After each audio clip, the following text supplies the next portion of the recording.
बिस्मिल्लाहिर्रहमानिर्रहीम। अस्सलाम वालेकुम। कैसे हैं आप सब? उम्मीद है कि बिल्कुल खैरियत के साथ होंगे। आज की रेसिपी है ऑमलेट सैंडविच की। बहुत जल्दी से 10 मिनट के अंदर अंदर हमारा नाश्ता तैयार हो जाएगा और बहुत मज़े का नाश्ता बनेगा।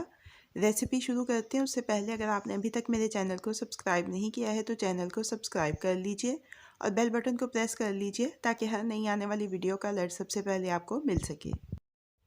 एक अंडा लेके उसको अच्छी तरह से फेंट लेंगे। इसके बाद इसमें मसाले शामिल करने हैं, जिसमें मेरे पास कुटी हुई लाल मिर्च है 1/4 चाय का चम्मच, काली मिर्च का पाउडर, लाल मिर्च का पाउडर, हल्दी पाउडर 1-1 चुटकी के बराबर ले लिया है और नमक हस्बे जायका। ये सारे मसाले अंडे में शामिल कर दिए हैं। इसके बाद इनको अंडे के साथ अच्छी तरह से मिक्स कर लेंगे, फिर से फेंट लेंगे अंडे को। इसके बाद इसमें एक छोटे साइज़ का टमाटर, 2 से 3 सब्ज़ मिर्चें, सब्ज़ प्याज 1 और थोड़ा सा सब्ज़ धनिया बारीक कटा हुआ शामिल कर देना है।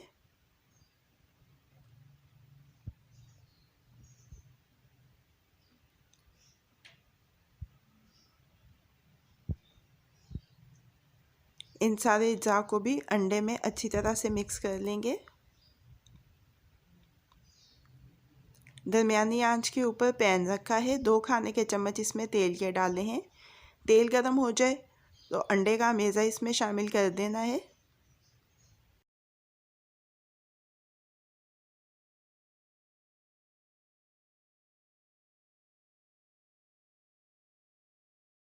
एक तरफ से पक जाए तो इसको पलट लेंगे और दूसरी तरफ से भी इसको अच्छा सा पका लेंगे।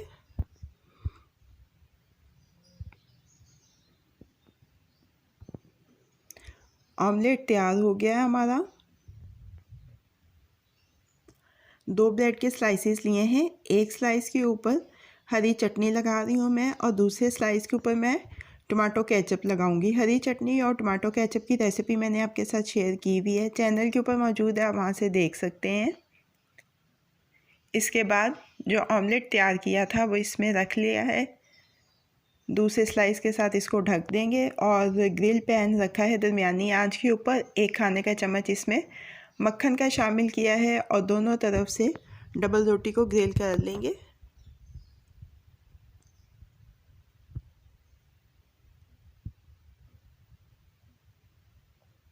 सैंडविच हमारा तैयार हो गया है। दोनों तरफ से देखिए अच्छे से ग्रिल हो गया है। अब इसको काट लेना है।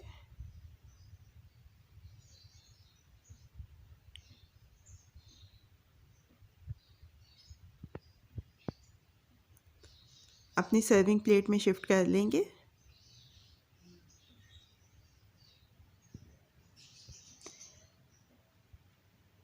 हमारा ग्रिल्ड ऑमलेट सैंडविच अब रेडी टू सर्व है। कैसी लगी आपको आज की रेसिपी? फीडबैक ज़रूर दीजिएगा। अगर आपको मेरी रेसिपी पसंद आई है तो इसको लाइक और शेयर भी कीजिएगा। मज़ीद झटपट बन जाने वाली मज़ेदार रेसिपीज़ जानने के लिए मेरे चैनल को देखते रहिए।